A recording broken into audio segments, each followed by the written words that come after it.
Yesus berkata bahwa semua otoritas telah diberikan kepadanya. Yang berarti bahwa Yesus tidak dapat menjadi Tuhan. Shalom saudara-saudara. Kembali lagi di channel saya. Kita langsung mulai ya.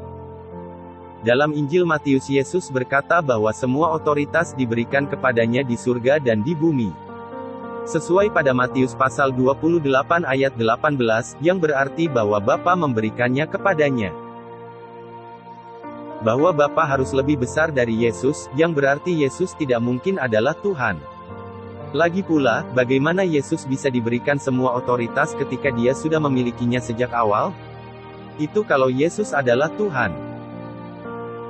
Memang benar bahwa tidak ada seorang pun di luar Tuhan yang dapat memberikan sesuatu kepada Tuhan. Karena Tuhanlah yang memiliki segalanya dan memberikan semua yang dimiliki kepada makhluknya. Seperti dalam Mazmur pasal 50 ayat 7 sampai dengan 13.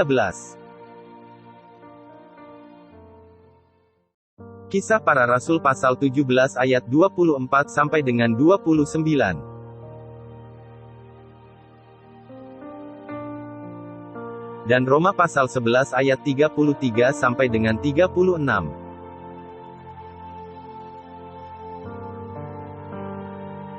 Tetapi ini sama sekali tidak mengatakan apapun tentang kehidupan dan persekutuan internal Allah sendiri. Sebagai contoh, Tuhan adalah Tritunggal, ada 3 pribadi berbeda, yang ada sebagai satu esensi. Kemudian bagian-bagian di mana Yesus dikatakan telah menerima sesuatu dari Bapa benar-benar tidak menimbulkan masalah. Bagi orang yang percaya doktrin Tritunggal, Allah dapat memiliki salah satu pribadi ilahi yang memberikan otoritas kepada yang lain. Atau untuk satu anggota ketuhanan untuk tunduk kepada yang lain.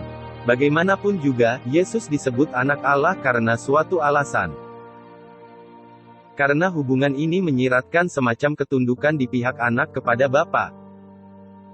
Namun, sama seperti pada manusia, ayah yang lebih besar otoritasnya daripada anak. Mereka tanpa menyiratkan bahwa anak adalah makhluk yang lebih rendah. Bapa ilahi yang memberikan otoritas kepada putra ilahinya sama sekali tidak menyiratkan bahwa putra bukanlah Tuhan atau makhluk yang lebih rendah. Memiliki otoritas yang lebih besar tidak selalu berarti bahwa orang tersebut pada dasarnya lebih besar, atau bahwa orang yang tunduk pada orang lain sifatnya lebih rendah daripada orang lain. Ayat-ayat berikut mungkin bisa memberikan Anda sebuah sudut pandang. 1 Korintus pasal 15 ayat 24 sampai dengan 28. Dalam ayat tersebut saudara dapat melihat tentang bagaimana satu pribadi Allah dapat memberikan sesuatu kepada pribadi lain tanpa menyiratkan bahwa salah satu dari mereka bukan Tuhan. Perhatikan bahwa Bapa menundukkan segala sesuatu kepada anak, dan bahwa anak memberikan kepada Bapa kerajaan. Kedaulatan dan supremasi Kristus jelas terlihat dalam perikop ini karena ia memiliki kemampuan untuk menghancurkan semua kekuatan dan otoritas lain. Membawa mereka ke dalam penundukan penuh kepada Bapa. Hal lain yang perlu diingat adalah bahwa, menurut Alkitab, Kristus secara sukarela turun dari surga untuk mengambil peran sebagai seorang hamba. Sementara di bumi, Yesus menundukkan dirinya pada otoritas Bapa. Tidak melakukan apapun atas kehendak sendiri, tetapi hanya melakukan apa yang Bapa perintahkan dan inginkan. Seperti di dalam Matius pasal 20 ayat 24 sampai dengan 28. Bukan untuk dilayani, melainkan untuk melayani dan untuk memberikan nyawanya menjadi tebusan bagi banyak orang. Perhatikan ayat 28. Anak manusia adalah salah satu sebutan Yesus. Yesus datang ke dunia bukan untuk dilayani namun melayani. Dalam Yohanes pasal 6 ayat 38. Sebab aku telah turun dari sorga bukan untuk melakukan kehendakku, tetapi untuk melakukan kehendak Dia yang telah mengutus aku. Lalu dalam Filipi pasal 2 ayat 5 sampai dengan 8. Perhatikan ayat 7. Bahwa Yesus menjadi manusia dan menjadi seorang hamba. Yesus dengan sukarela merendahkan diri dan menjadi seorang hamba dan Bapa meninggikan Dia. Filipi pasal 2 ayat 9 sampai dengan 11. 9 Itulah sebabnya Allah sangat meninggikan dia dan mengaruniakan kepadanya nama di atas segala nama. 10 Supaya dalam nama Yesus bertekuk lutut segala yang ada di langit dan yang ada di atas bumi dan yang ada di bawah bumi. 11 Dan segala lidah mengaku Yesus Kristus adalah Tuhan, bagi kemuliaan Allah, Bapa.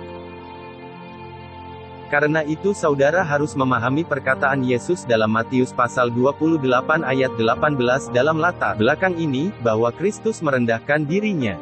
Kemudian Bapa meninggikan dia. Dengan kata lain, Kristus tidak berusaha untuk meninggikan dirinya sendiri setelah menyelesaikan misinya di bumi, tetapi dengan rendah hati menunggu untuk dimuliakan oleh Bapa. Bagaimanapun juga, apa Yesus lakukan? Dia perintahkan kepada murid-muridnya. Matius pasal 23 ayat 11 sampai dengan 12. Yaitu Yesus memerintahkan murid-muridnya untuk merendahkan diri. Sebab barang siapa merendahkan diri, ia akan ditinggikan. Jadi pada akhir video ini, saudara sekalian, Bapa memberikan otoritas kepada Yesus bukan berarti Yesus bukan Tuhan. Lagi pula Bapa memberikan otoritas langit dan bumi kepada seorang manusia. Itu kedengarannya agak lucu, bahwa seorang manusia bisa memerintah atas langit dan bumi. Jadi siapa lagi yang bisa memerintah atau memiliki otoritas terhadap langit dan bumi? Kalau bukan Tuhan. Tetapi saudara harus memahami bahwa secara otoritas Bapa ada di atas Yesus. Untuk penjelasan ini Anda dapat lihat di link kanan atas. Jadi Bapa dan Yesus sama-sama memerintah atas langit dan bumi. Semoga saudara sekalian dapat memahami penjelasan ini. Terima kasih sudah menonton video ini. Dan sampai jumpa di video selanjutnya. Mari ikut Yesus.